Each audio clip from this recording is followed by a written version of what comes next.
எங்க ஓடுறாங்க? ஏமா எங்கம்மா ஓடுறீங்க? அட எங்கயா ஓடுறீங்க? இல்லையா எங்கயா ஓடுறேன்? உனக்கு சொல்லக்கூடாது, இருந்தாலும் சொல்றேன்.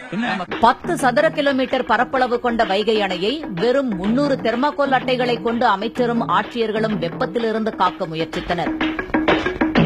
பாத்தாடி பார்வதி, என் பிள்ளையோட அறிவு. இந்த உலகத்துல மக்க மனுஷ தோண்ட காலத்துல இருந்து இப்படி ஒரு விளக்கத்தை யாரா சொல்லிருக்காங்களா? இல்ல யாருக்காவது தோணி இருக்குமா? இதற்கு 10 லட்சம் ரூபாய் செலவானதாக அமைச்சர் செல்லூர் ராஜு தெரிவித்தார். 1 கோடி நீ பார்த்த 1 கோடி இந்த இத்து போன நாள் 1 கோடி ரூபாய் 1 கோடி போய் சாம்பார் சோறு தின்னு போ. இதன் மூலமாக இங்க இருக்கிற குறிப்பிட்ட அளவு தண்ணி வந்து ரொம்ப ஜாம் ஆகுது. பரிசாத முறையில ஏற்பாடு பண்ணிருக்கோம். இதுக்கு ஒரு 10 லட்சம் ரூபாய் ஆகுது. இன்னொரு தடவை சொல்லு. இதுக்கு ஒரு 10 லட்சம் ரூபாய் ஆகுது. இன்னொரு தடவை டேய் சொல்ற. பரதேசி கரண்ட் கம்பத்துல கட்டிச்சு தோலை உடைச்சின. சொல்றா. இதுக்கு ஒரு 10 லட்சம் ரூபாய் ஆகுது. அணையை தெர்மாகோல் மூலம் மூடும் பணியை பார்த்து உள்ளூர் மக்கள் சிரிக்க ஆரம்பித்து விட்டனர்.